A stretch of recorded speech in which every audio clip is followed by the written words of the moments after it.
e eu passo a palavra ao Fernando. Fica à vontade, Fernando. Ok, boa noite, Tiago, professor Tiago, agradeço aí a oportunidade aos alunos da Católica, aos professores convidados, especialmente ao parceiro Cid, que se dispôs, né, de uma forma, né, sempre proativa a estar com a gente aqui nesse momento e contribuir no projeto para que a gente possa ter um projeto bem bonito e que traga um pouco a importância dessa memória ancestral.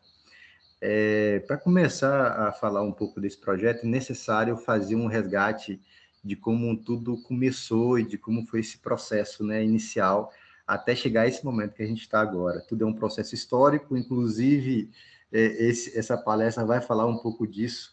A gente vai chegar no período que alguns arqueólogos, especialmente Altair Salles Barbosa, que é um professor da Universidade Católica de Goiás, fala do período paleoíndio, né? Eu sou indigenista, faço parte de uma associação, de uma ONG, de um instituto chamado Ecoterra, que tem aí mais, né, quase 30 anos de idade e que vem trabalhando no ativismo socioambiental aqui no estado de Tocantins, né? Mas na minha adolescência eu fiz um curso de fotografia. O projeto, né, que a gente está falando agora, ele está vinculado a um edital que foi aprovado recentemente, né, da Aldir Blanc, foi aprovado recentemente. Ele busca fazer um paralelo entre a fotografia e a pintura rupestre, trazendo a importância da pintura rupestre.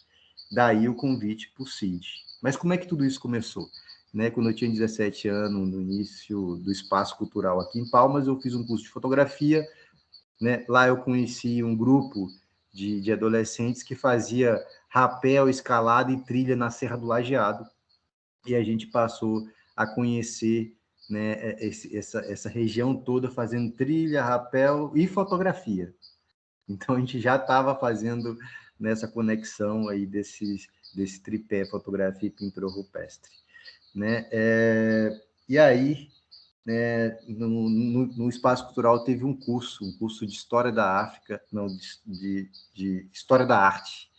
E nesse curso de História da Arte, eu e um amigo que estava iniciando o curso de jornalismo, eu iniciando o curso de Geografia na UFT de Porto Nacional, a gente nem iniciou o curso, acho que a gente nem fazia o curso ainda nessa época. A gente fez História da Arte, que chegou nas pinturas rupestres. E o professor trazia para a gente as pinturas rupestres da Europa. E a gente falou, calma aí, a gente também tem pintura rupestre aqui. E aí a gente combinou uma excursão aqui para a Serra do Lajeado, e com o objetivo de registrar, de estudar e de entender um pouco mais essa história. E recentemente, conversando com o Cid, eu descobri que essa conexão que a gente estava tendo bem no início desse contato, de alguma forma conectou com ele, né, porque esse amigo, Luiz Melquides, foi com ele, levou ele lá nesses registros, que era o registro que eu levava os meus amigos para acampar, né, e levei o Luiz Melquides. E foi bem interessante saber que essa conexão, né, ela teve um lastro que eu só descobri recentemente. E foi um prazer muito grande saber disso. E aí eu, nessa conexão com a Serra, com o Lajeado, acampando, fazendo trilha, preocupado em proteger a Serra do Lajeado, a gente entrou numa associação, porque na época, Tiago, a gente era adolescente, não podia formar uma associação, né, porque era todo mundo de menor. A gente entrou numa associação que estava defendendo ali do Bananó, que trabalhava com questão indígena. Daí eu passei a trabalhar com questão indígena. E aí, enfim, aí eu fui me interessando pela temática, né? Veio uma arqueóloga para fazer uma pesquisa com as pinturas rupestres aqui da Serra do Lajeado, da USP, né? E aí ela veio trabalhar com as pinturas rupestres e alguns membros desse grupo que eu fazia a parte de escalada acompanhou ela, levando ela a alguns sítios que a gente conhecia. Então a gente passou aquela curiosidade, aquele mistério, a gente passou a estudar, a querer entender um pouco mais. E aí, nesse intento, eu acabei fazendo um estágio no núcleo de arqueologia chamado NUTA, que é o Núcleo de Arqueologia do Tocantins, que é da Unitins, mas que, enfim, estava ali, federalizou a Unitins UFT, e o núcleo estava ali, e eu fiz um estágio lá, mapeando e fazendo um croquis de uma caverna que em cima da caverna vai ser construído o Cristo, né, o projeto do Cristo Redentor. E foi por causa dessa caverna, inclusive a gente até chegou a falar com o procurador Manzano, comentando, né? Mas foi pessoal, foi uma conversa informal, comentando: olha, o pessoal está fazendo um Cristo Redentor, mas embaixo tem a pintura rupestre, embaixo é um sítio, embaixo tem caverna e tem que ser protegido esse espaço. Enfim, não sei qual foi os procedimentos, mas foi embargado essa obra do Cristo Redentor por causa desse sítio arqueológico que tem ali nesse lugar. E, enfim, a gente passou, né? Eu foquei mais com a temática indígena, e aí, estudando um pouco mais, entrei no curso de fotografia na UBRA e comecei a querer fazer uma conexão com a pintura rupestre. Foi aí que eu encontrei o Cid, que fez uma graduação, na época, ele fez em 2005, eu acho que eu estava em 2006, 2007, entrando em contato com ele. E aí eu peguei a monografia dele sobre pintura rupestre e cinema. Aí eu falei, nossa, que sacada interessante. Esse cara fez uma super sacada. Então, eu vou falar sobre fotografia, sobre pintura rupestre e fotografia.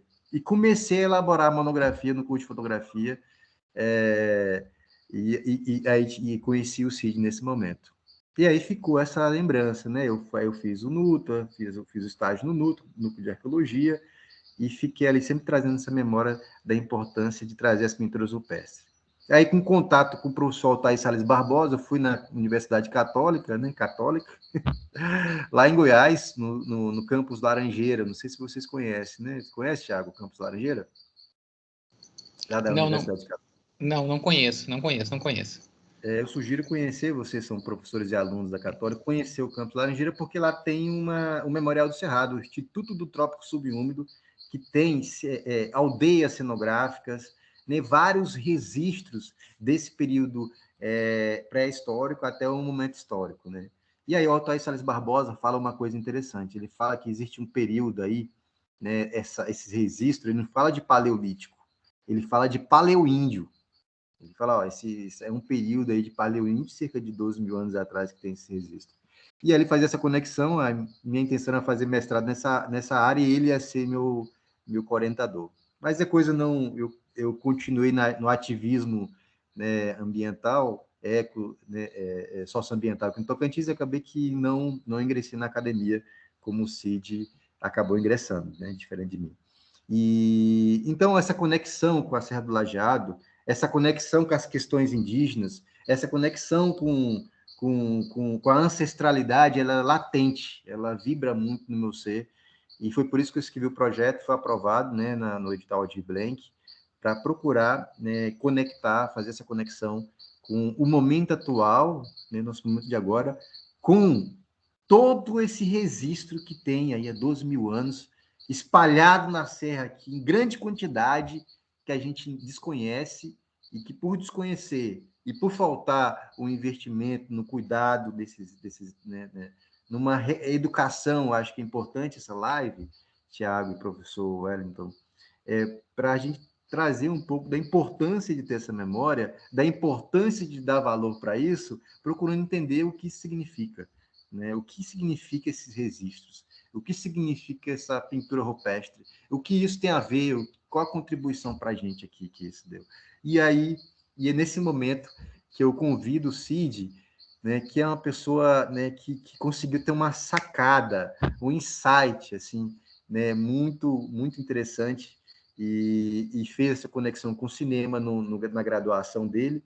Ele fez essa conexão com a pintura rupestre e a Chard, né, no mestrado dele, e ele está fazendo essa conexão no doutorado, né, que está fazendo. Então, Cid, deixa eu só ler aqui um pouquinho, que ele mandou aqui um textinho. Né, graduado em Comunicação Social, com habilitação em Jornalismo pelo UFT, mestre em Comunicação e Sociedade pelo UFT e doutorando em Ciências Ambientais pelo UFT. Então, né, é um comunicador, né, que se interessou em fazer essas conexões com as comunicações da atualidade e com as comunicações num período pré-histórico, paleoíndio. E aí, nesse momento, nessa oportunidade, agradeço muito a presença do Cid, né, e convido o Cid para poder, né, falar um pouco mais, trazer um pouco mais como é que, né, qual a importância desse material, o que tem a ver essas pinturas rupestres com o nosso, inclusive com esse momento que a gente está tendo aqui, de falar aqui por essa tecnologia, né, qual a relação com as pinturas rupestres, e aí o Cid vai contar essa história melhor que eu. Cid, é com você, meu irmão. Muito obrigado. Obrigado, Fernando. Boa noite a todas e todos. Obrigado pelo convite, Fernando. Obrigado pela acolhida, professor Tiago. Como eu sou um apaixonado pelo tema, toda vez que eu posso falar um pouco sobre o assunto, eu fico bastante feliz, lisonjeado e empolgado. Primeiramente, eu vou falar um pouco sobre como a minha relação com as pinturas surgiu. Né? Aqui na apresentação, essa primeira imagem aqui à esquerda, que tem um grupo de pessoas reunidas, né? Essa imagem é de um livro chamado Nos Tempos Pré-Históricos, que meu pai comprou quando eu tinha 8 anos de idade. Meu pai era professor, agora está aposentado. E esse livro sobre a pré-história tinha uma parte, né, dele que falava sobre as pinturas, e isso me deixou fascinado, né? Com o relato desse professor, o professor Louis Fruguier, que é um professor francês, que escreveu esse livro, né? Era aqueles livros, até me lembro, era uma coleção chamava Enciclopédia do Homem, né? E um dos fascículos era esse fascículo sobre a pré-história. Então a partir desse momento, eu sempre fiquei muito intrigado com as pinturas, né? E quando eu estava na graduação, recebi o convite para conhecer um sítio arqueológico. E então, naquele momento, eu pensei, agora eu vou conseguir realizar o meu sonho, né? de conhecer, de ver algumas pinturas dessas de perto. Então, foi a partir do momento que eu tive contato com um sítio arqueológico, né, na Serra do Lajado, aí simplesmente eu percebi que aquilo ali era algo que eu queria conhecer um pouco mais, pesquisar um pouco mais, né? Posteriormente, eu tive a oportunidade de conhecer outros sítios em outros locais, né? E isso foi cada vez mais ampliando essa minha curiosidade, né? Assim, não em tentar decifrar, né? Porque isso é uma tarefa impossível, mas de tentar compreender como esses registros eles se mantêm ecoando até hoje, naquilo que a gente vive hoje, né? O que esses desenhos, essas pinturas, qual o papel enquanto documento para aquilo que a gente, o ser humano que se considera hoje ser humano moderno da era histórica, né? Como isso continua influenciando no que a gente pensa e o que a gente faz. Pode passar, por favor, professor. Então, aqui, por que arte rupestre? Porque a arte rupestre, ela não é simplesmente, não são as pinturas. Elas envolvem outros tipos de manifestações artísticas. Por exemplo, escultura. Existem esculturas espalhadas pelo mundo inteiro, aí, com 40, 50 mil anos, né, de datação. O Brasil também tem um acervo de arte lítica bastante interessante. O Fernando falou do NUTA. O NUTA tem um material muito rico, né, um acervo muito rico, estudos bastante interessantes para serem conhecidos sobre o que é a nossa pré-história, né? Onde o Tocantins, né, um ente tão recente, se encaixa nessa pré-história, né? Então, mas especificamente, como objeto de estudo, de pesquisa, eu trabalho a imagem.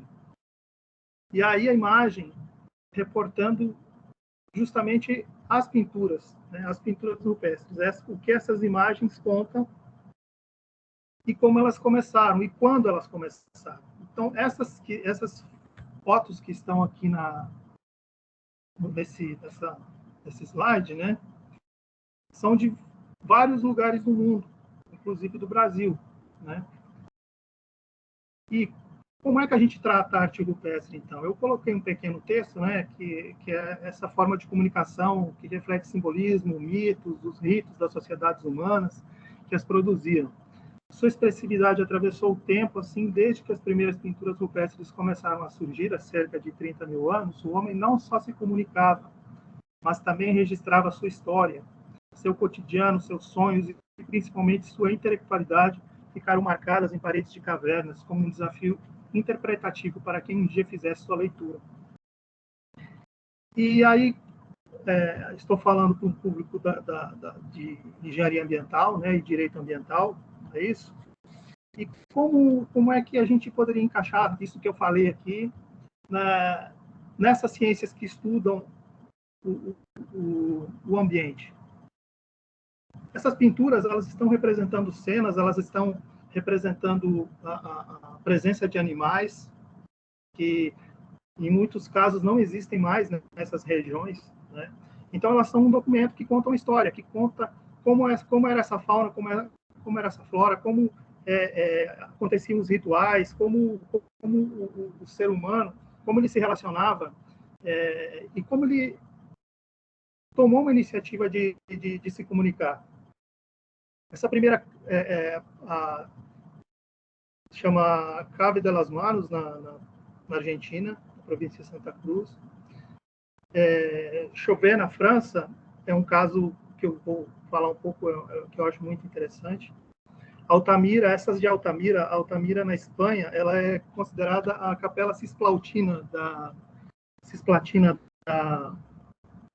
pré-história. De tão ricas que estão essas pinturas, a qualidade, né, o acabamento que elas têm. Né?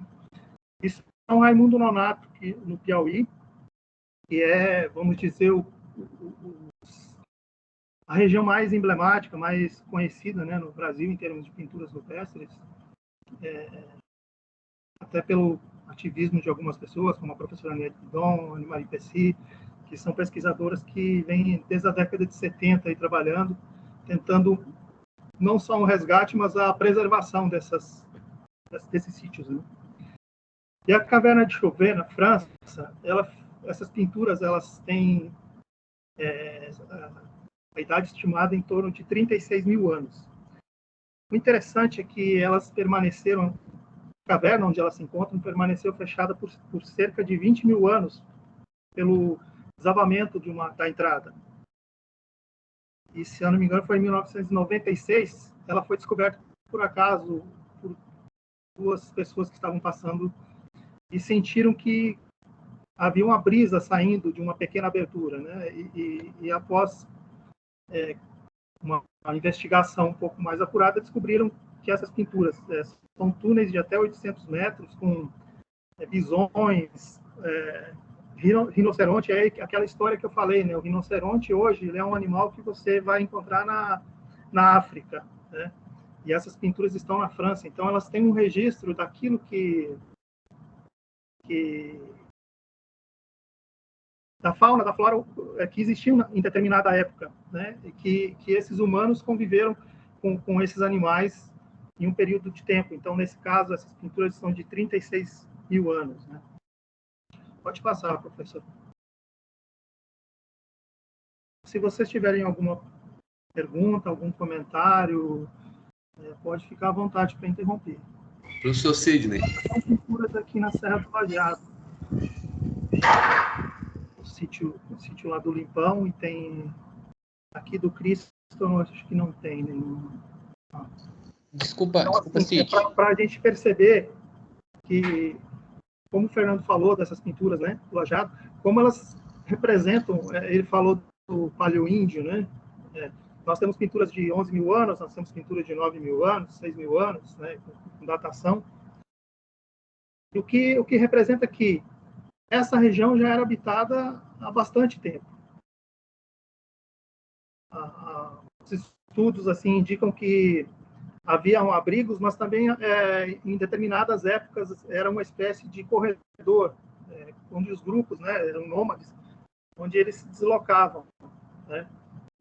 Então existe vamos dizer assim, um corredor que vai que passa por aqui, que vai sair lá em São Raimundo Nonato, no Piauí, em que você vai encontrando essas pinturas, né, essas manifestações. O que é interessante? O que é interessante é que essas pinturas no mesmo sítio não têm a mesma idade, elas têm estilos diferentes, elas têm a tinta diferente, a datação dela de idade é diferente. Então, assim, isso é um documento que prova que o ser humano estava circulando há muito tempo e ele não fez isso num período de tempo único. E aí, quando a gente pensa nas pinturas rupestres como documento, não só na Serra do Lajeado, mas em outros locais do mundo, o que se percebe é que elas aconteceram em períodos históricos muito próximos, mesmo que isso represente 1000 anos, né? 1000 anos hoje é muito tempo para a gente. Mas vamos colocar assim, 1 ano para a gente hoje passa rápido, é muito rápido, mas assim a percepção de tempo também é diferente, né?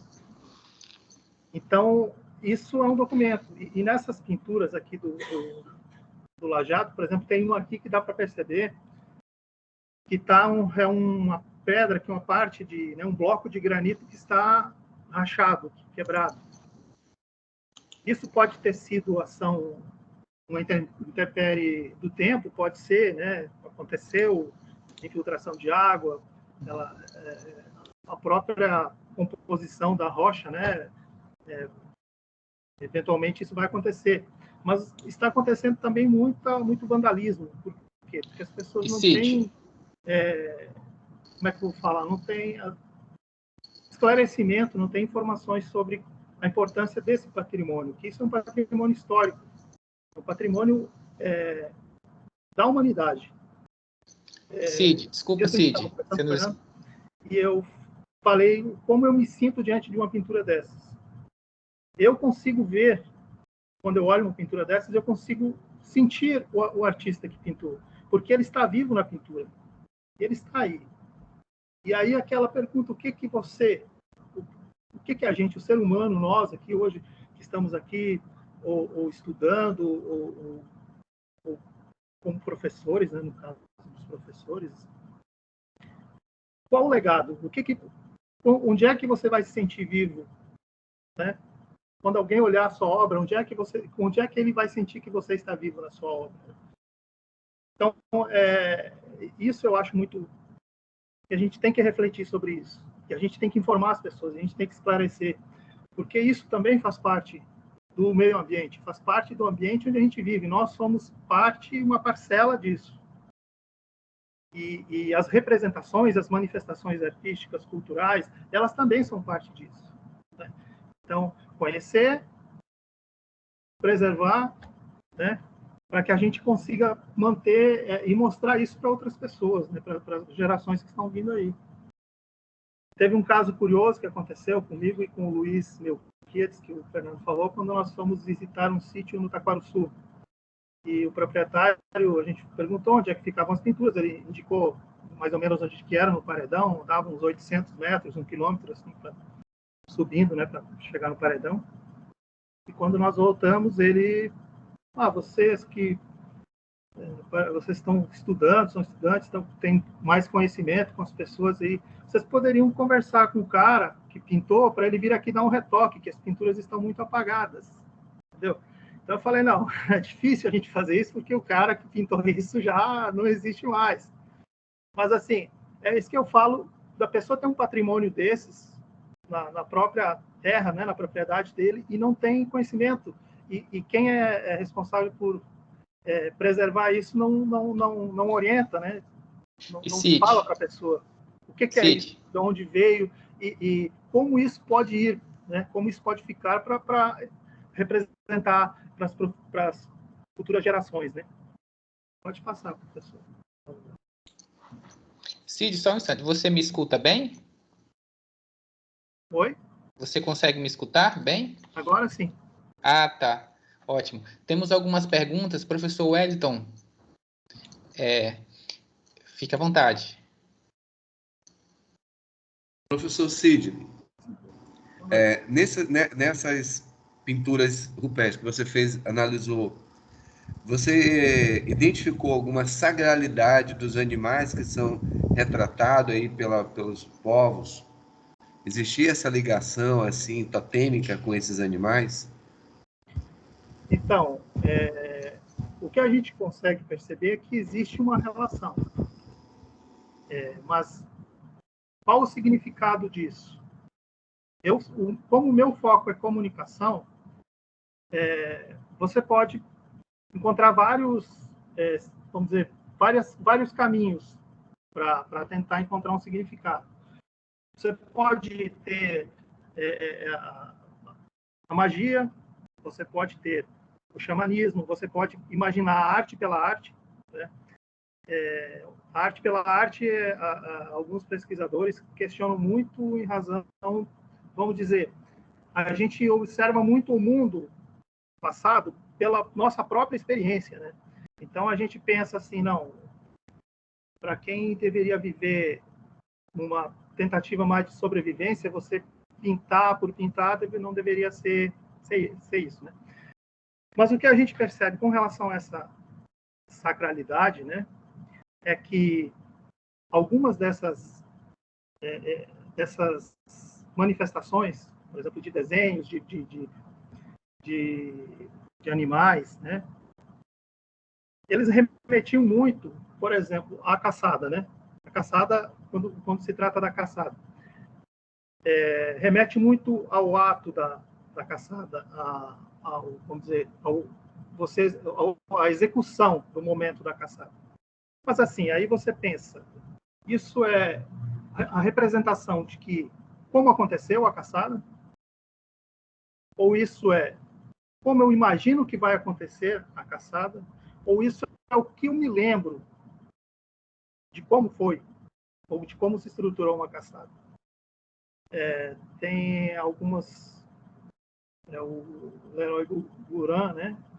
O autor, ele fala muito que a representação de caçadas, por exemplo, poderia ser tratada até como uma espécie de manual, né? Os desenhos de caçada, uma espécie de manual, uma indicação, como eu falei antes, né, de como se fazer a caçada. Até porque, se a gente imaginar um momento desses, né, e quando a gente vamos fazer um retorno, né, ao início da linguagem humana. Você tem que articular, uma caçada precisa de planejamento, de articulação, você precisa se comunicar, né? Então, isso, ao meu ver, você acaba criando esse círculo de comunicação, de linguagem, né, mesmo que não seja uma linguagem falada, mas uma linguagem corporal, ou um assovio, alguma coisa assim. Mas, como eu falei, a minha busca é mais pelo viés da comunicação, do documento, né, de como isso foi influenciando naquilo que a gente vai deixando de registro posteriormente às pinturas, né? Não sei se eu consegui esclarecer alguma coisa. Mais alguma coisa? Mais uma pergunta, Fernando? Tiago, deixa eu... Foi esclarecido, professor. Deixa eu só fazer uma contribuição na fala do Cid.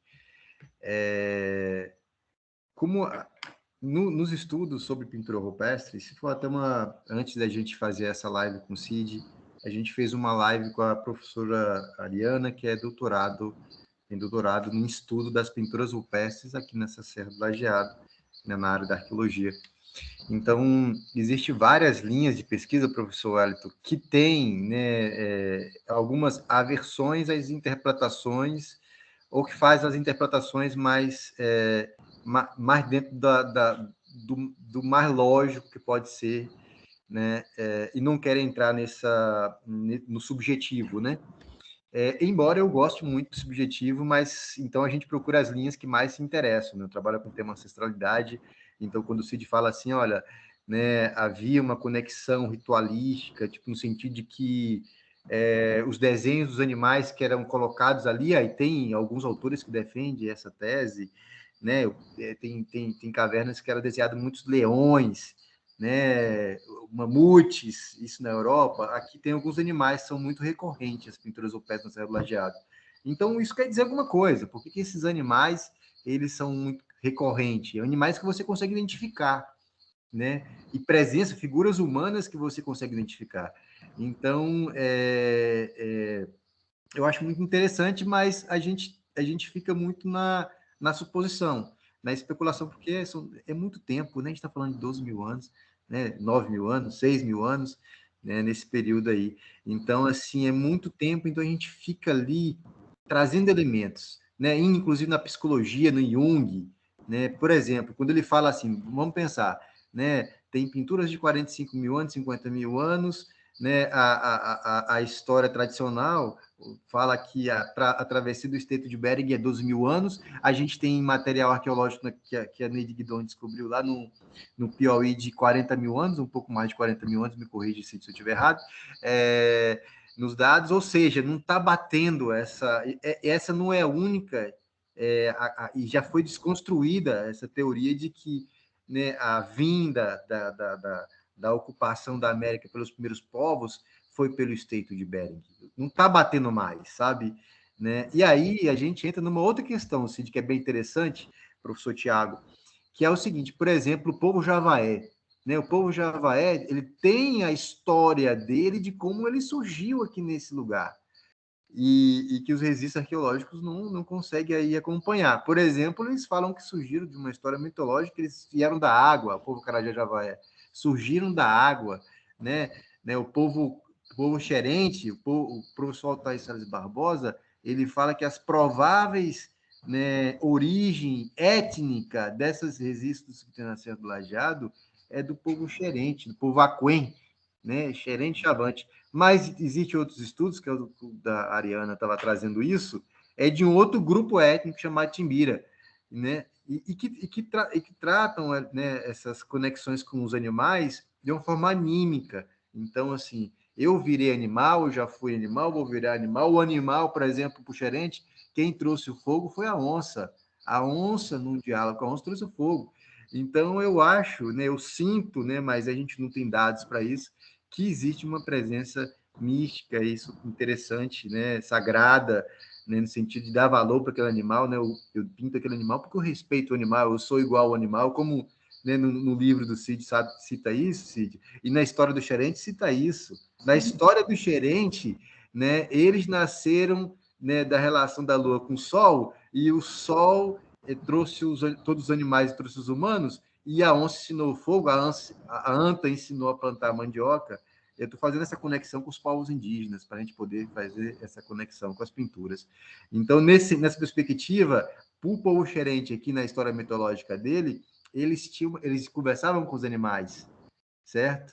E aí, e algumas pesquisas falam que as pinturas desses animais é porque havia um diálogo, havia um respeito, havia uma igualdade, né? Você não matava o animal só por matar, você matava porque você era mais um animal ali e você precisava se alimentar e ter, né, condição de sobreviver. Era só para complementar. Cid, volto para ti a bola. Muito obrigado. Não, e realmente a história da criação dos xerentes, né, dos Apem, é muito interessante. O fato de não se colocar como um ser diferente do animal, né? Como se exatamente isso. Você é igual ao jacaré que está no rio, o pássaro que está voando, né? A caçada é a sobrevivência, né? Representa que o ser humano vai comer, vai pescar o peixe, mas isso é algo de sobrevivência, porque os outros animais também fazem isso dentro de uma cadeia alimentar, né? Então, mantendo aqui, falando um pouco aqui sobre as pinturas, né, a imagem, como elas vêm influenciando na comunicação, a gente chega aqui na escrita, né? Então, que a partir do momento que você tem a escrita,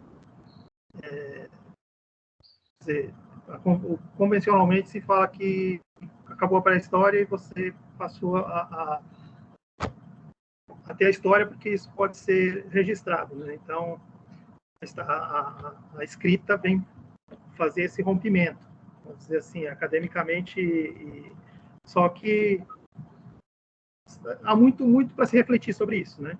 Sobre o que é história, o que é pré-história, porque, no fim das contas, os momentos eles não se desvencilham, né? É algo que vai continuando. Então, rapidamente, eu acho que o nosso tempo está meio adiantado já, né? Vamos passar aqui. Então, a escrita, a gente tem, primeiramente, a escrita cuneiforme, né? Na Mesopotâmia, na Suméria, que é era feita como se fosse uma cunha, né? Esses desenhos, né? E eram, curiosamente, tablets de argila, né? Tablet, hoje a gente usa o tablet no dia a dia aí como meio de comunicação também, né? Mas naquele momento essas tábuas, né, de argila era onde se fazia essa escrita. E aí a gente tem algo que a gente, como eu falo, que os momentos não se desvencilham, né? A escrita ela não era nada democrática, né? Ela não era algo para todo mundo. Infelizmente, hoje ainda a gente passa por isso, porque muitas pessoas não têm acesso a isso. Existe a língua, existe a formalidade, mas algumas pessoas não têm acesso a decodificar isso, a aprender a fazer a leitura disso. Aí a gente tem os hieróglifos egípcios, né, que vamos dizer assim, os hieróglifos são talvez a forma mais conhecida, né, pela humanidade de um modo geral de escrita, né? É popularizado. Toda hora está passando o filme da Múmia lá e você está vendo isso na televisão. Toda hora está passando um desenho que aparece isso como algo místico, né? Vamos dizer assim. Depois a gente vem para a escrita, o alfabeto fenício, né? Que é o que, vamos falar assim, é o que deu origem ao que a gente conhece hoje, né? O alfabeto ocidental. Logicamente com variações e muitas mudanças, né? Mas foi a gênese do negócio começou aí, daquilo que a gente hoje utiliza como o alfabeto. Depois o alfabeto grego, né? Que também é bastante conhecido. E aí sobe só um pouquinho, professor. Uma frase do Rigonet. A escrita faz parte de tal modo de nossa civilização que poderia servir de definição dela própria. A história da humanidade se divide em duas imensas eras, antes e a partir da escrita. Talvez venha o dia de uma terceira era, que será depois da escrita. E a gente já está vivendo, no meu entendimento, esse depois da escrita. Quando eu falo depois da escrita, depois dessa escrita formal que a gente se convencionou a ver lá no banco da escola, né, que é o que ainda no banco da escola está, que é essa língua formal, mas que quando você parte para um mundo hoje completamente digital, essa escrita ela está se modificando. E hoje aqui a gente está fazendo uma live, a gente está conversando, e aí quando a gente faz essa conversa, a gente já está trabalhando a oralidade, né?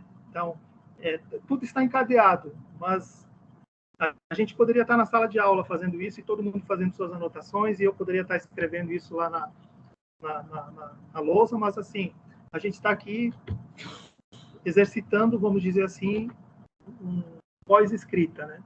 Pode passar, professor.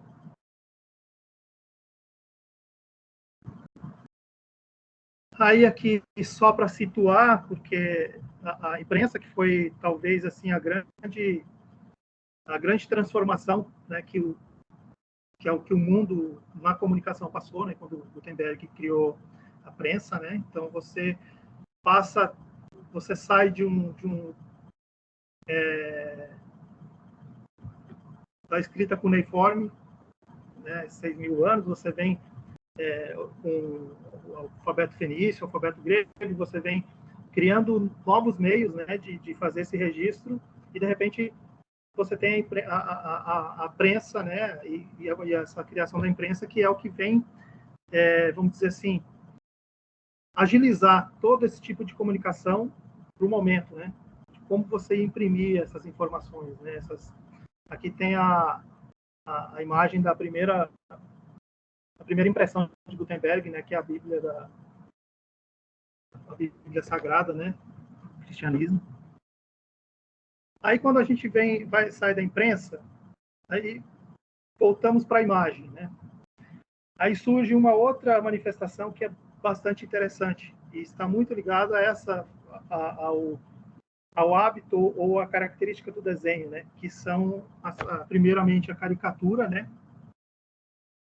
Com o Carracci na Itália, e depois a charge, que vem surgir na França.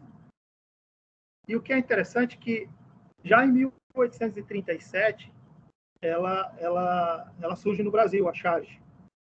E a charge ela tem, até hoje, né? Eu gosto muito de trabalhar com a charge porque ela cria uma forma de comunicação bastante crítica, né? Ela se utiliza do humor como a caricatura, que foi o precursor da charge, ela se utiliza dessa sátira, dessa crítica para fazer o leitor refletir, né? E no Brasil foi o Manuel de Araújo Porto Alegre, né? Há algumas divergências, porque existia um jornal em Recife chamado Carcundão, que ele é atribuído à primeira charge, só que o autor não assinou, né? Em função do momento político, com medo de represálias, ele acabou não assinando. Então, o primeiro que assinou foi o Manuel de Araújo Porto Alegre, né? Pode passar, professor. Aí, da charge, eu trago a fotografia, por quê? Porque com o surgimento da fotografia, está aqui o Niepce e uma foto da Guerra, com o surgimento da fotografia, a ilustração que era feita com a charge, ou mesmo não com a charge, mas a ilustração, ela era utilizada nos jornais na época como a forma de se ilustrar. Por exemplo, o jornalismo da época era ilustrado com um desenho, era uma ilustração. E aí o que acontecia? Muitas vezes a própria charge ela ficava muito presa ao texto. E com o surgimento da fotografia, você cria vamos dizer, você liberta a ilustração para que ela se utilize do caráter primordial, né? A intenção primeira dela, que era criar essa sátira, essa crítica, né? Pode passar, professor, por favor. Aí a gente tem o cinema. E aí, tanto a charge, quanto a fotografia, quanto o cinema, quanto as pinturas rupestres, quando eu falo de documento, elas estão documentando uma época. A charge ela tem um caráter que é temporal, é algo que acontece naquele momento. Daqui 10 anos, se a pessoa não tiver conhecimento do fato, ela simplesmente não faz sentido.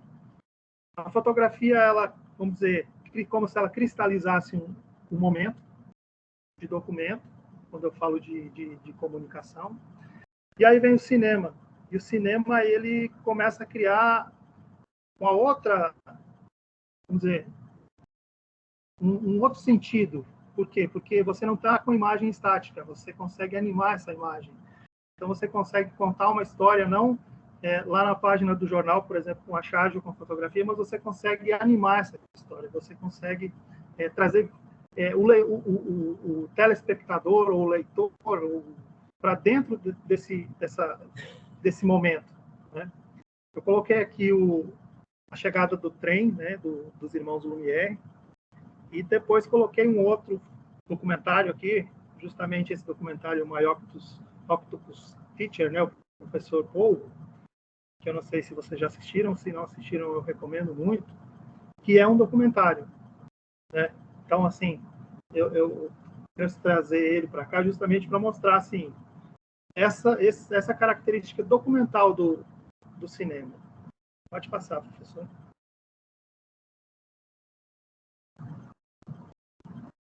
Essa aqui são só alguns exemplos de charges que eu trabalhei no meu mestrado, né? O meu mestrado eu trabalhei esse autor, o Dan Piraro, que é um norte-americano, estadunidense, né? E ele, dentre as charges que ele cria uma série de charges na pré-história, mas ilustrando situações ou uma problemática ou assuntos temáticos da nossa contemporaneidade, né? Então, aqui, nessa primeira, ele estava fazendo uma crítica ao sistema de saúde dos Estados Unidos, então ele está falando o cara está falando para o outro, o anestesiologista chegou, então nós já vamos começar a cirurgia, o cara está chegando com uma clava no ombro ali, agora nós vamos, o cara da anestesia chegou, vamos começar a fazer a cirurgia, né? A segunda aqui, que é das mãos, já remete a outra, vamos dizer, a outro hábito que se popularizou muito, que é o selfie. Então, assim, depois ele vai criar o selfie, entendeu? Depois ele vai criar o selfie. Aquela, a de cima, mais em cima, isso. Eu preciso ir para casa para pintar isso enquanto está fresco na minha mente. Quer dizer, é o fruto da caçada na parte de cima do quadrinho e a representação da caçada na parte de baixo. Então, assim, os atos heróicos, né, de bravura também podem ser representados dessa forma, né? A outra aqui remete à comunicação de cima, né? Tipo assim, um balão de texto. Você não deve usar assim, né? Use desse jeito, você precisa se comunicar, né? Não é para quebrar a pedra o balão, é para se comunicar. E por último, está falando aqui de uma abreviada história da linguagem humana, né? Na pré-história, o cara xinga porque o lagarto pegou no dedo dele e aqui o mundo está pegando fogo, entendeu? Mas o xingamento continua ali, né? Pode passar, professor.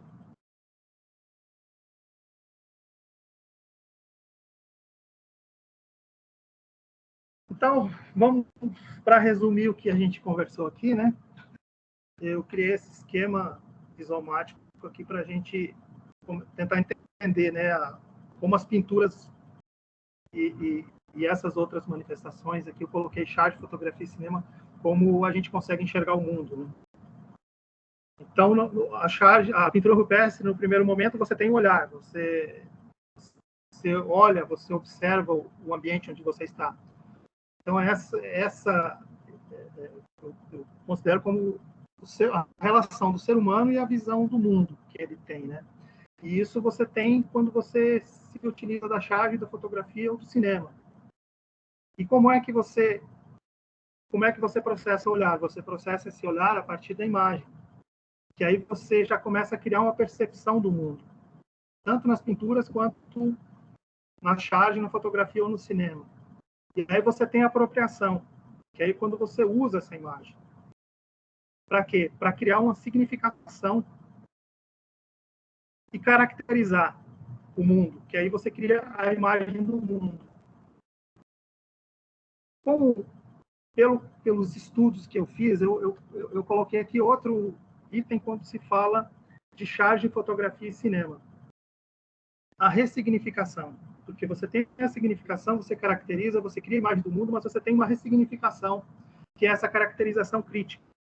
É quando você se utiliza dessa imagem, seja na charge, seja na fotografia, seja no cinema, para você criar um impacto e criticar determinada situação que foi captada pelo seu olhar lá, que era a sua visão de mundo, que virou a sua percepção, que você se utilizou dessa imagem, se apropriou dela, criou uma imagem do mundo e gerou essa caracterização crítica, que é como você pensa, como você reflete e como você consegue enxergar esse mundo que te cerca, vamos dizer assim, esse meio ambiente que te cerca.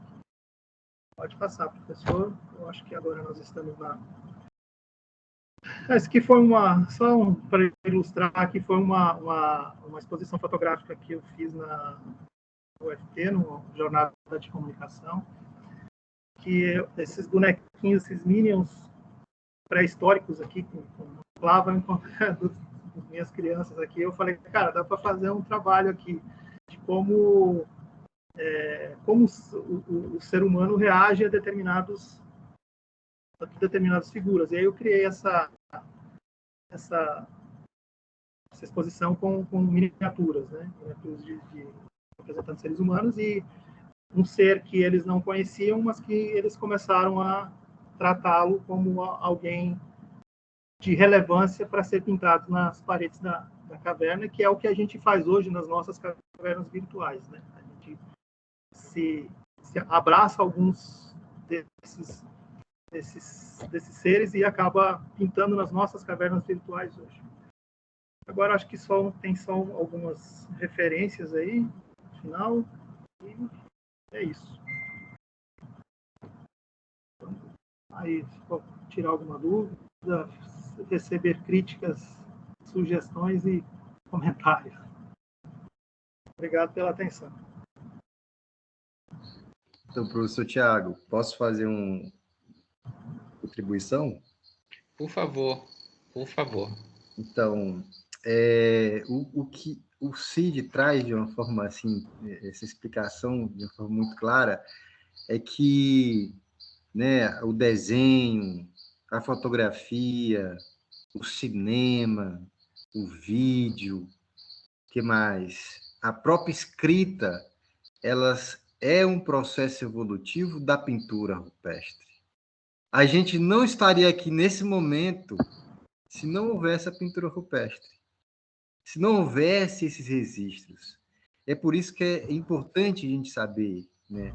Porque a nossa parte, enquanto morador desse continente, morador desse território, a nossa parte, segundo, né, a gente, do ponto de vista genético, a gente é formado por três grandes povos, né? A cultura que aqui estava, né? Os africanos, os indígenas africanos e europeus, né? Mas a nossa parte indígena está conectada com essa mesma ancestralidade que fizeram esses registros nessas paredes. Por isso o nome Reencontro com a Nossa Ancestralidade. Então, quando a gente começa a estudar o nosso território, eu falo para o pessoal de engenharia ambiental, porque quando a gente começa a estudar o nosso território, começa a entender mais do jatobá, do piqui, do açaí, e dos povos que aqui habitam, e dos povos que aqui habitavam na pré-história, a gente começa a aprofundar as nossas raízes. A gente começa a ter uma autenticidade enquanto uma brasilidade que reconhece as nossas origens étnicas ancestrais, porque a gente está aqui, a gente não está na Europa, a gente não está na África, a gente está aqui. A gente nasceu aqui como nasceu o jatobá, como nasceu o piqui. E quando a gente se conecta estudando, cada um a gente conhece. Na fauna a gente tira o remédio, tira o alimento, na nossa história a gente compreende, aprendendo com os indígenas a gente passa a ter um olhar diferente do europeu, do africano, né? E quando a gente conecta esses olhares, porque a nossa educação é europeia, eurocêntrica, a gente está falando no sistema político, no sistema educacional eurocêntrico, porque foi negado a questão africana, foi negada a questão indígena, mas quando a gente começa a resgatar isso, é nesse momento que a gente passa a ter uma autenticidade enquanto pesquisador, enquanto indivíduo brasileira, né? Com uma espiritualidade brasileira, que consegue ir lá nas pinturas rupestres. E por falar em espiritualidade, como o professor Wellington chamou, né, para essa pergunta, professor, eu fiquei rindo aqui, segurei, mas aí eu estou numa chácara, né? Não sei se vai dar para ver. Mas dá para ouvir o barulho. Uma cigarra foi e bateu aqui, ó, no meu computador, acabou voando. Então, assim né, para mim é um sinal evidente, né, uma evidência, né, eu só sinto isso, que é uma comprovação dessa conexão com a espiritualidade nossa, né, com a espiritualidade ligada na Terra, né? A gente veio do barro, não tem isso? A gente veio do barro e do barro retornará. Mas, enfim, e trazendo esse elemento que o Cid traz, né, é um pouco disso, da gente ver e dar valor, porque existe, né, leis, né, nacionais, federais, de proteção para esse material. Então, vamos lá, o pessoal da engenharia ambiental. Existe lei de proteção. Você vai construir uma obra, tem que ter uma licença, tem que ter um arqueólogo ali, né? Não é à toa que o Cristo que foi, né, sendo construído, a réplica do Cristo do Rio de Janeiro, né, que está sendo construído aqui é para ser construído, ninguém sabe, porque o recurso desapareceu, enfim, mas assim, é para ser construído, foi embargado, um dos motivos foi porque tem um sítio arqueológico ali. Então, qualquer engenheiro ambiental, qualquer pessoa de qualquer área que trabalha com essas questões ambientais, né, quando for trabalhar em áreas que tem patrimônio, tem que estar atento para isso, porque senão ele comete um crime, porque senão ele destrói um registro de uma memória que depois se perde essa informação, né? Que a gente precisa entender um pouco mais, precisa estudar um pouco mais. Tem poucos estudos sobre isso, né? O que o Cid fez é um estudo que traz uma outra área do conhecimento, que pouco estuda pintura rupestre, né? Que é a comunicação, né? Outras áreas, a engenharia, outras áreas podem também ir lá e beber, estudar e trazer outros olhares, né? Claro, de forma respeitosa e de forma científica. Então, assim, né, a contribuição do Cid é muito importante para trazer esse elemento de significância. A minha contribuição fica aí, a gente, né, para a pergunta, para a gente prosear um pouco mais sobre o assunto. Que beleza, obrigado, Fernando. Obrigado, professor Cid, pelas palavras, né, e por toda a explanação a respeito desse tema, extremamente importante hoje na ótica ambiental. A gente sabe que hoje o Fernando falou um pouco da legislação, o professor Wellington, né, e os nossos queridos alunos aqui também de Direito Ambiental sabem, também estão cientes de que hoje em dia a legislação reconhece o imaginário, reconhece o patrimônio histórico, patrimônio cultural, reconhece o saber, né, o saber, a subjetividade, inclusive quanto da ótica associada à autorização para projetos, né, que alteram, que causam impactos ambientais. Então, dentro dessa ótica, eu acho que é uma arte rupestre e a comunicação tem sim o seu valor. Gostaria inicialmente de passar a palavra para o professor Wellington, fazer as suas considerações, e aí eu quero também ouvir os alunos, se tiverem perguntas, podem fazer ou pelo chat, ou podem pedir a palavra aqui, né? Aqui tem um sinalzinho aqui da pergunta, que eu gostaria da participação, e a gente não pode esquecer, viu, Fernando, da nossa foto oficial. Ao final a gente faz uma fotografia. Quero ver meus alunos aí abrindo a câmera, todos vocês. Então, fica à vontade, professor Wellington, passa a palavra. Antes de começar, é só justificar que eu fico com o rosto virado, porque eu tenho duas telas. A câmera está aqui, mas a tela está aqui do lado. Então, eu projeto para essa outra aqui, que é maior, para poder ter acesso aos slides de uma forma mais ampliada. Mas o que a gente percebe pela pintura rupestre é justamente essa necessidade, essa tentativa do ser humano, né, de vir registrar a sua história, deixar marcada aí no tempo, essa necessidade de transmitir esse conhecimento para gerações futuras. Então, isso é importante, ele retrata ali o seu dia a dia, coisas da caça, como o Cid falou, de buscar os objetos ali de caça, retratar toda essa cultura que é de preservação. E como o Fernando falou, existe esse meio ambiente cultural que faz parte de toda uma proteção da política nacional do meio ambiente, inclusive os alunos que estão aqui de direito ambiental, a gente viu isso na sala de aula, que é um mecanismo de proteção.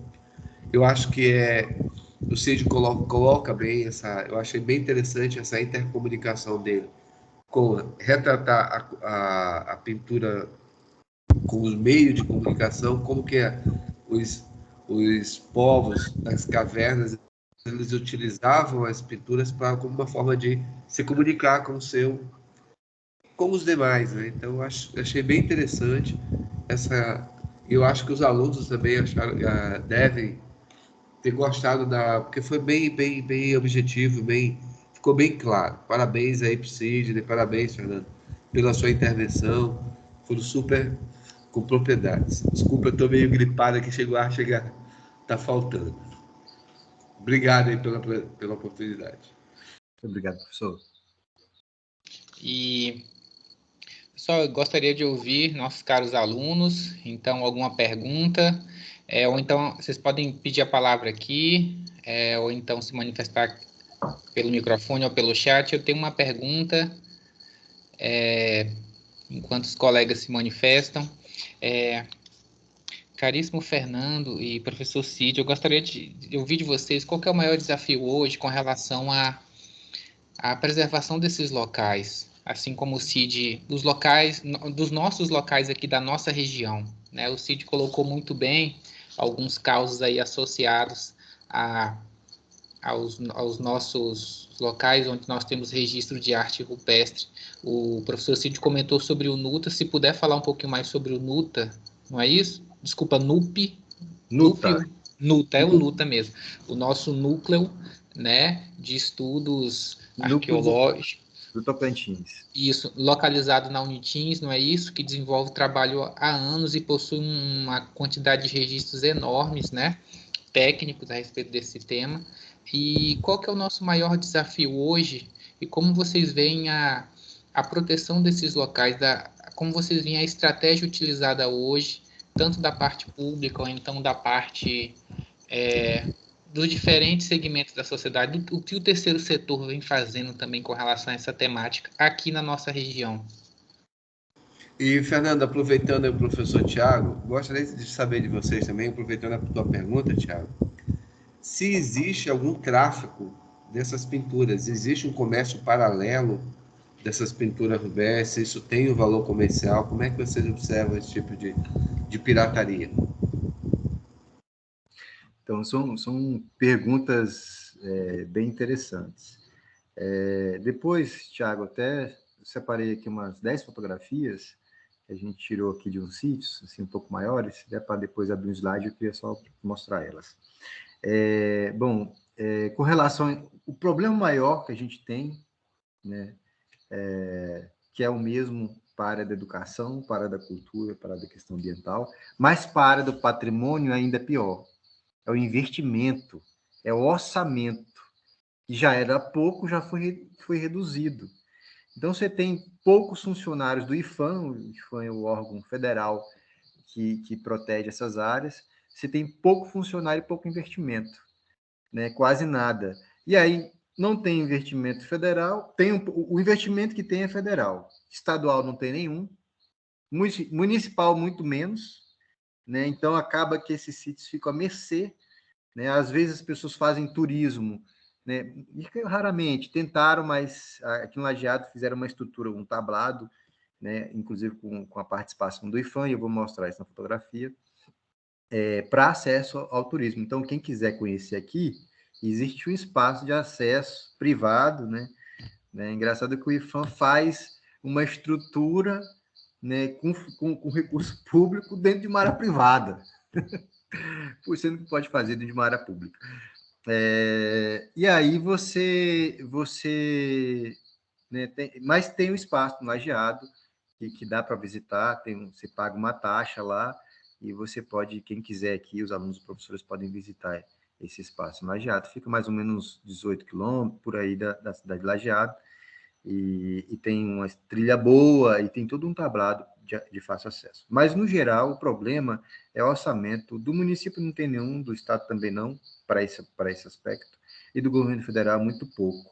Então, falta capacitação. A primeira coisa que tem que ter, isso uma fala que eu peguei, inclusive, da arqueóloga Ariane, que é uma das únicas, que tem a tese de doutorado sobre o assunto aqui, E ela fala isso, falta capacitação, porque, assim, para você, né, levar as pessoas para o sítio, elas têm que ser bem capacitadas, porque tem um cuidado, tem sítio que você não pode ligar um flash, sabe?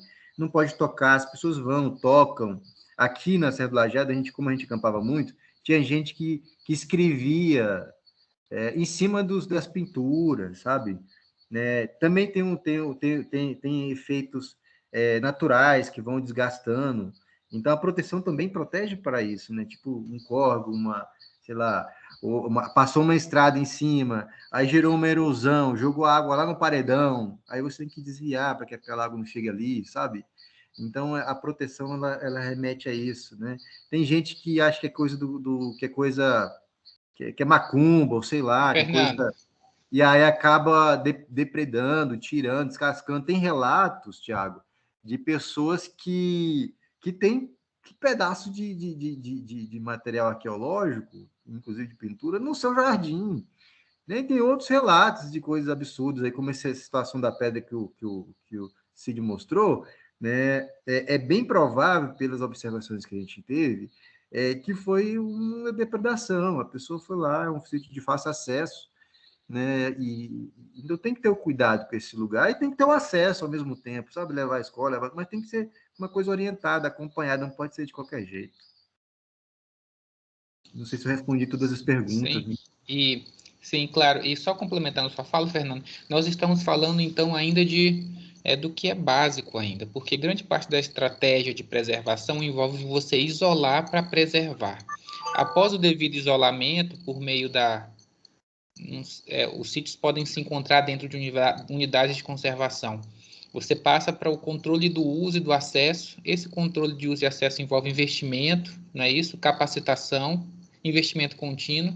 Eu não sei se a competência para espeleologia, arte rupestre, se é federal. IBAMA e IFAM, é federal. Né? Espeleologia, a Ecoterra tinha um projeto de espeleologia, foi através, inclusive, desse projeto de espeleologia que a gente teve acesso ao maior número de pinturas rupestres no paredão da Serra do Lajeado, e que fez com que a gente levasse a pesquisadora Bessa, da USP, a fazer os estudos, né? Foi o primeiro estudo acadêmico, científico mais elaborado que teve aqui na Serra do Lajeado, foi com essa pesquisadora da USP, que veio porque nós fizemos um trabalho com o IBAMA. O IBAMA tinha um departamento que trabalhava com caverna, a gente estava fazendo uma pesquisa com caverna na época. Então, assim, é IBAMA e IFAM, entendeu? Arqueologia e IFAM. Mas aí tem os núcleos, tem das academia, né? Academia que tem a chancela. Por exemplo, o NUTA tem a chancela, né? É um estudo de pesquisa, né? Inclusive, interessante ser visitado e conhecido, como o Cid falou, né? Está em Porto Nacional. Então, para poder ter o acesso, conhecer um pouquinho desse patrimônio que a gente tem, que a gente pouco conhece. Então, agenda lá com o NUTA, né? Vai ter uma guiagem, uma orientação, enfim. Claro. E nós estamos falando em termos de regulação de uso e também a parte associada a inventário de diagnóstico. Nós já temos um vasto registro de onde a totalidade desses locais estão localizados aqui na nossa região? Existe Ou é uma busca constante? Existe um zoneamento da Naturatins, né? Ok. Zoneamento ambiental que tem alguns registros de onde estão esses lugares, assim, a partir da investigação dessa pesquisadora que veio, marcou o ponto. Tem outros sítios, mas, assim, a quantidade de sítios que a gente tem aqui é enorme.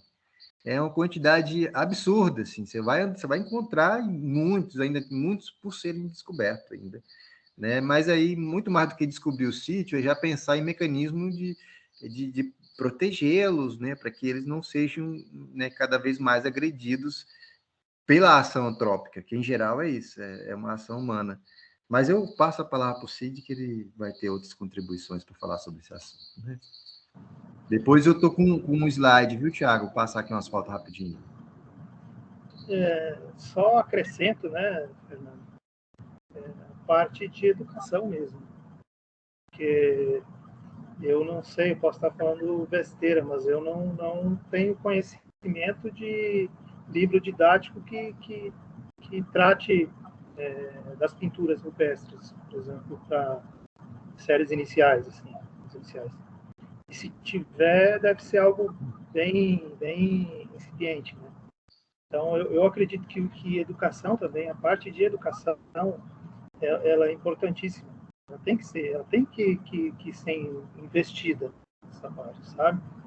Porque, e aí você começar um trabalho, por exemplo, eu tive contato com isso de maneira, como é que eu vou falar? Foi um acaso, né? Com 8 anos de idade, um livro. Entendeu? Agora, isso foi um acaso. Isso foi um livro, não estava um livro didático que eu estava utilizando numa sala de aula. Foi um presente, né? Que eu ganhei. Mas o que eu penso é isso, é você começar a criar uma consciência da importância disso, sabe? E valorar as pinturas, e não só as pinturas, mas os sítios arqueológicos de modo geral. Porque, por exemplo, onde você tem uma pintura que pode ter sido um abrigo, com certeza existem outros elementos arqueológicos ali embaixo que as escavações, né, iriam trazer material lítico, resto de fogueira, quer dizer, tudo isso você pode se utilizar para dizer, não, isso tem, sei lá, 10, 15 mil anos, 8 mil anos, e isso está contando uma história. Inclusive, tem um trabalho bastante interessante. Eu não sei se o Anderson entrou, ou Fernando. Não sei. Acho que até o momento não, ele não retornou. Foi até um trabalho que eu fiz junto com o Anderson, e são duas pesquisadoras tratando de mudanças climáticas na Serra da Capivara com representações faunísticas. Por exemplo, há desenhos lá do veado galheiro, ele não existe mais na região. Há registro lá da Ema, ela não existe na região. Entendeu? Da capivara, ela não existe na região. Por quê? Porque não é a vegetação, não é o tipo de ambiente que eles vivem. Mas o registro dessas espécies significa que em algum momento elas estiveram, e isso está datado em torno de 7.500 anos. Entendeu? Então, é um registro de uma mudança de ambiente que aconteceu ali, que está registrado nessas pinturas. Total. Entendeu? Então, assim, Interessantíssimo. é um registro interessantíssimo. Você avaliar, por exemplo, mudança climática se utilizando disso. E são uma mudança climática que teve vamos dizer, um alcance global, mas que reflete localmente. E conta a história desses povos que estavam andando aqui, dessa fauna que estava andando nesse lugar. Então, eu vejo muito pelo lado de você começar a criar essa consciência através da educação mesmo, sabe? A partir de um movimento educacional.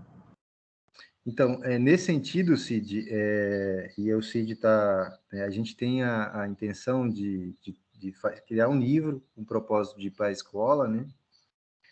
Falando um pouquinho dessa história, né? Na verdade, um livro pequeno, um livro simbólico, mas a ideia é seja um ponto inicial, assim, de uma linguagem acessível para qualquer pessoa que tiver que olhar o livro, um professor, um aluno, conseguir entender, né? A gente vai estar disponibilizando esse livro nas escolas aqui no município de Palmas.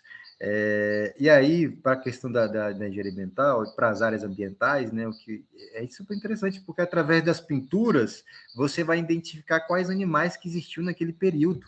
E você vai estudar uma fauna através dos registros que tem, entendeu?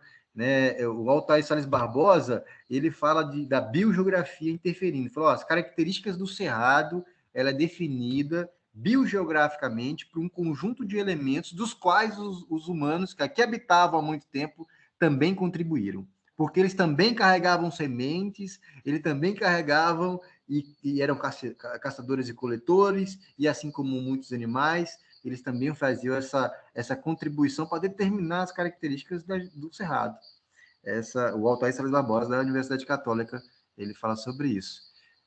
Mas, assim, o assunto é um assunto que a gente poderia conversar a noite toda aqui, tem muita conversa, né? E variáveis, e janelas, e raízes, para a gente entrar. E aí eu não sei como é que está o tempo, mas eu estou com essas fotografias que eu queria só mostrar rapidamente, né? São só 10 fotografias. Pode ser, Fernando? Como você... Pode ser? Como é que eu faço? Eu abro aqui? Você tem no PowerPoint. PowerPoint, né? Então... Se eu abrir aqui, já vai aparecer? Só um instantinho. Na verdade, eu preciso que você abra o arquivo e preciso que você procure uma setinha. Uma seta na sua tela, que é a seta de compartilhar. Deixa eu ver aqui. Que é a função compartilhamento.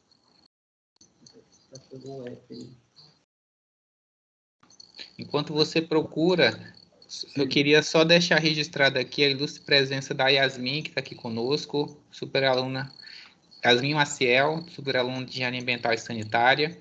Eu queria reforçar também, eu quero ouvir uma pergunta de vocês, uma ou mais perguntas dos nossos caros alunos.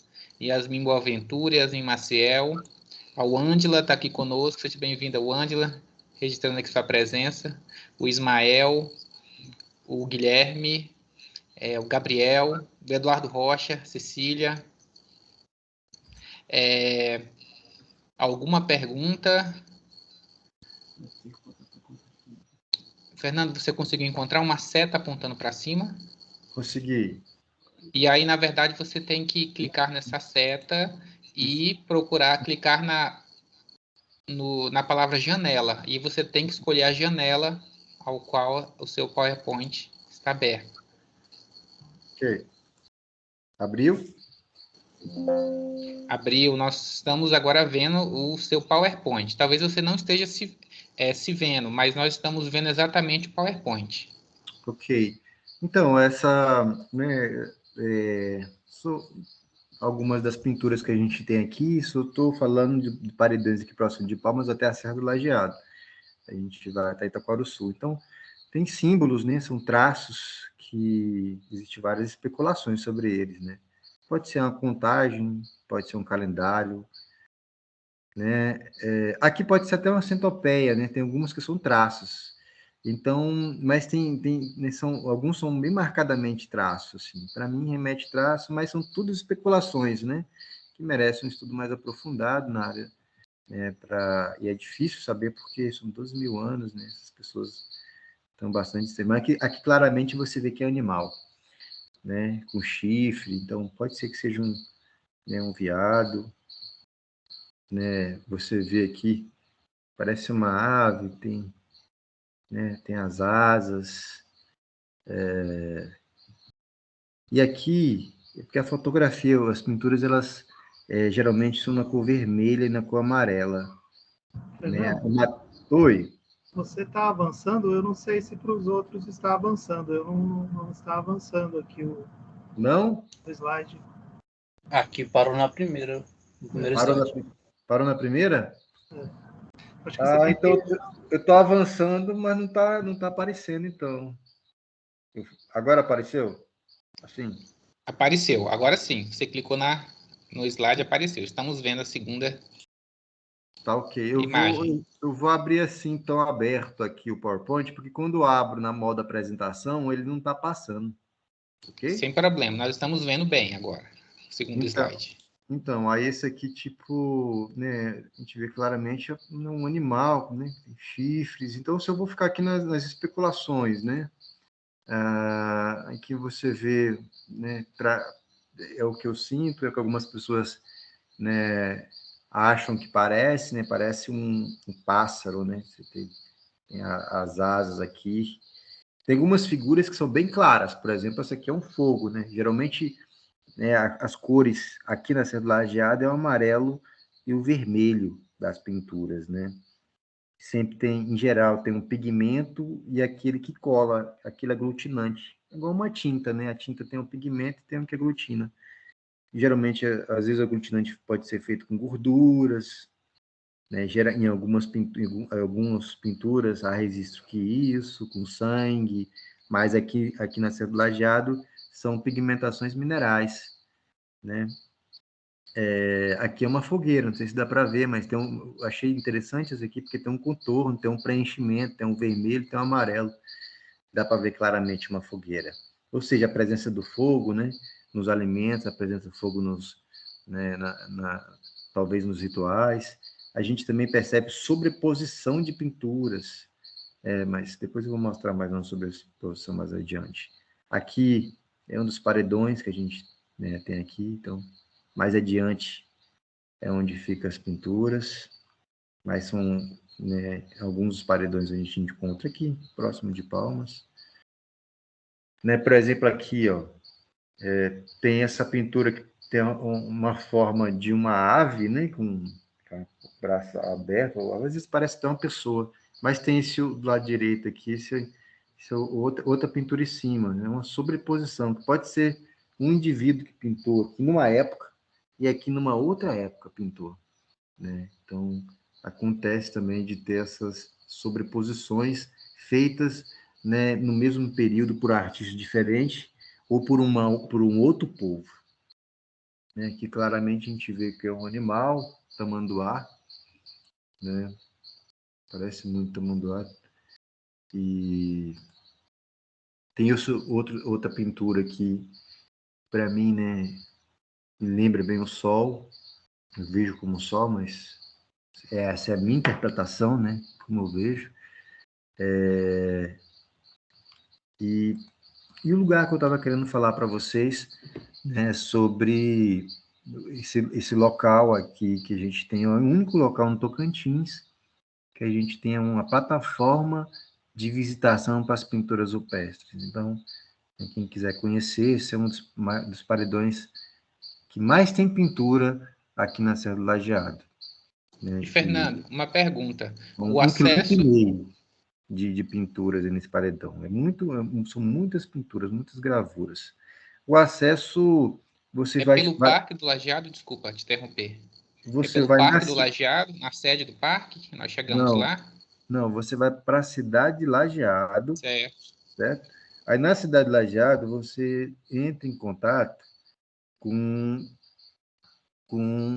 a Secretaria de Cultura, de Meio Ambiente lá da cidade, e eles vão orientar. Ou você pega a informação na cidade mesmo, eles vão dizer mais ou menos onde que é, e aí é uma propriedade privada, então tem uma taxa que você paga lá, e você vai poder ter acesso. O caminho é fácil acesso, né? Tranquilo de chegar, né? Então é isso. De repente a gente pode combinar, Thiago, vou fechar aqui meu slide. Sem problema. E como é que fecha aqui agora? Procura um X na sua tela. Aqui? Aonde você achou a setinha para cima, você vai achar um X. E aí Então, você cancela. Isso. cancelei? Isso, ótimo. Cancelou. Eu não vejo meu rosto aqui, não. Aí agora você bloqueia a câmera. Você está com a câmera bloqueada. Desbloqueia, desculpa. Ok. Então, de repente a gente pode combinar, né? Fevereiro, quem sabe, a gente pode combinar uma visitação guiada lá, né, com os alunos da engenharia. Quem sabe, né? Vamos deixar essa sementinha aí, é possível. Aí a Quem gente sabe? combina com os arqueólogos, né, pessoas que são bastante competentes na área para poder dar uma explanação aprofundada, e a gente lá, o Cid, enquanto comunicador enfim, que gosta desse tema, a gente vai estar fazendo essas reflexões, né, trazendo esse elemento científico, né, essa base científica, como o Cid acabou de apresentar aqui. Ok? Isso mesmo. Ok, eu queria só deixar o registro aqui da Yasmin, né? A Yasmin aqui no chat, ela achou muito interessante a palestra. Ela diz aqui, não sabia que o Cristo Redentor foi embargado por conta do sítio da Serra do Lajeado. Realmente não tinha um conhecimento. Obrigado pelos esclarecimentos. E também apoia, né? Essa é a nossa aula de campo. E foi um fatídico fato, o Yasmin, até que o Fernando chegou e o professor Cid falaram aqui, o Fernando chegou a comentar, um fatídico fato que inclusive foi quando nós, a sociedade, tomou conhecimento de uma obra, né, em plena unidade de conservação na Serra do Lajeado, e nesse, se eu não me engano, à época foi falado que o projeto não tinha as devidas licenças e estudos, né, que envolviam o monitoramento e diagnóstico de arte rupestre, né, e todo o patrimônio cultural. E aí, nesse caso, Tiago, e a aluna que perguntou, houve um estudo, depois que houve o embargo, por causa da falta do estudo, foi cobrado o estudo, porque, assim, o embargo acontece pela falta do estudo, não é porque é proibido, não pode fazer, não. Tem que ter um estudo para avaliar e tudo mais, né? E aí foi feito o estudo, está em processo de análise, não sei como é que anda esse processo aí, mas o estudo foi feito, né? Uma amiga minha arqueóloga que estava com a gente, Cid, antes de você ser parceiro no projeto, ela estava com a gente, não pôde continuar porque tinha outros compromissos, não era a Ariana, era outra, mas ela foi uma das pessoas que acompanhou e que fez as investigações todas nessa região para poder, enfim, fazer o estudo que faltava. Isadora, o nome dela. Arqueóloga. Que beleza, que beleza. E estamos chegando ao fim, né, do nosso planejamento aqui da nossa palestra. Eu queria, se os prezados convidados permitirem, eu queria fazer então a última chamada aqui com relação a perguntas.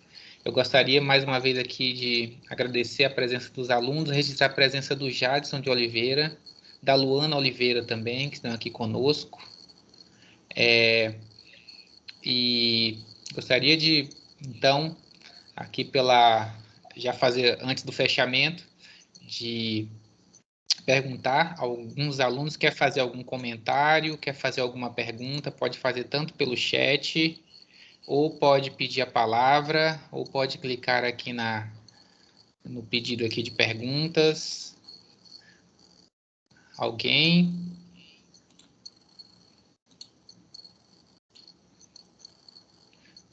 Tudo bem. Então, a gente passa para o fechamento, não é isso? Temos alguma pergunta, professor Wellington? Mais alguma colocação?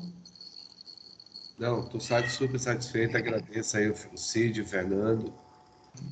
Foi excelente a palestra, muito boa. Isso aí. Então, em nome aqui do Centro Universitário Católica do Tocantins, nós agradecemos, né, a presença dos nossos ilustres convidados aqui, Fernanda Amazônia e o professor Cid, que trouxeram esse tema, essa discussão super rica dentro da temática, né, ambiental e da comunicação existente atualmente. Eu gostaria de passar a palavra para os dois convidados. Hoje, na verdade, o Fernando pede. A gente queria pedir, então, essa gentileza, para a gente só fazer um registro fotográfico antes de passar a palavra aqui para os convidados para fazer o fechamento. Pediria só para os nossos queridos alunos aqui abrirem as câmeras. Pode ser, Yasmin? Yasmin, beleza? Olha o Ismael aí, ó, o Ângela. Legal. Yasmin está aí também. Estou fazendo um print aqui. Beleza, só mais um instante aqui, deixa eu só.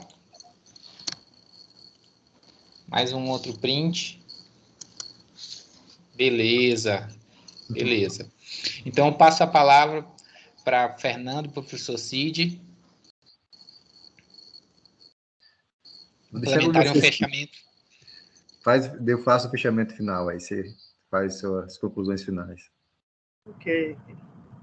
Obrigado aos alunos, né, pela presença, professor Tiago, professor Wellington, Fernando pelo convite. Eu sou um apaixonado pelo tema, então, como eu falei no início, toda a oportunidade que eu tenho de falar alguma coisa sobre isso. Eu não sou arqueólogo, né, mas enquanto pesquisador da comunicação, eu acredito que a gente tem que buscar as origens daquilo que a gente está fazendo hoje, né? Que a gente está se comunicando, a gente está deixando registros, e esses registros eles existem porque alguém teve a iniciativa de começar, né? Então, mais uma vez, eu gostaria de agradecer a oportunidade e dizer que estou à disposição depois, se alguém precisar de algum material, se alguém quiser tirar mais alguma dúvida, estou à disposição. Mais uma vez, obrigado. Bom, gostaria de agradecer aí o Cid Valeu, Cid, pela palestra, meu irmão, muito esclarecedor. Eu acho que todo mundo gostou da palestra. Grato pela contribuição, a gente vai estar em outras. Né? Grato, professor Wellington, né, pela presença, pelas perguntas, por estar aí com a gente até agora, aos alunos que participaram, né, das atividades, especialmente o professor Tiago, que sempre está, né, a gente está nessa parceria, sempre tem palestras que a gente vem oferecendo aí, fazendo esse diálogo importante, né, da universidade com a sociedade civil organizada, né, isso é a extensão da universidade, né, uma boa universidade tem que investir em extensão, é necessário, não dá para ficar só, ainda mais agora em período de pandemia, ficar só no ensino, só na pesquisa, fica muito frágil.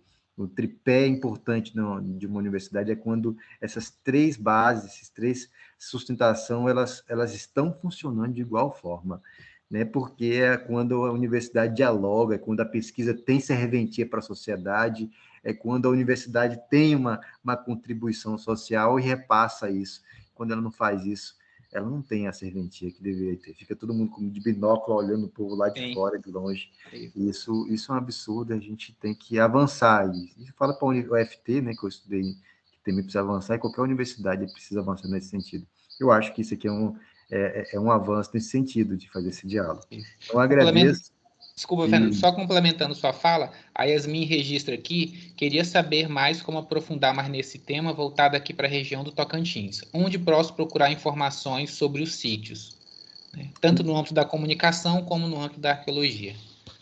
Então, aí o ideal é ela ir no NUTA, procurar o Núcleo de Arqueologia em Porto Nacional, lá ela vai ter as orientações, né, de um órgão competente sobre o assunto, né, e acompanhar a Ecoteca, a gente vai estar trazendo pessoas, né, outros profissionais, outros arqueólogos, outros profissionais, para poder fazer um diálogo aqui com a sociedade civil sobre o tema, né, a gente vai estar disponibilizando um livro que eu e o Cid vão estar trabalhando junto nele.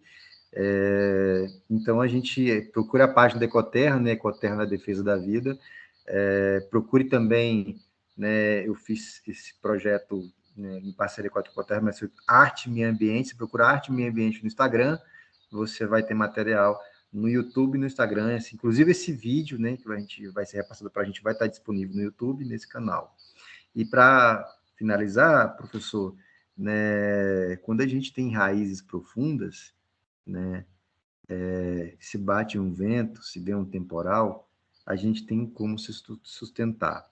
Então, entender um pouco mais dessa pré-história é fazer com que a nossa raiz chegue lá no fundo, mais fundo que tem dessa região, e onde a gente pode beber da água e ter força para superar as adversidades, né?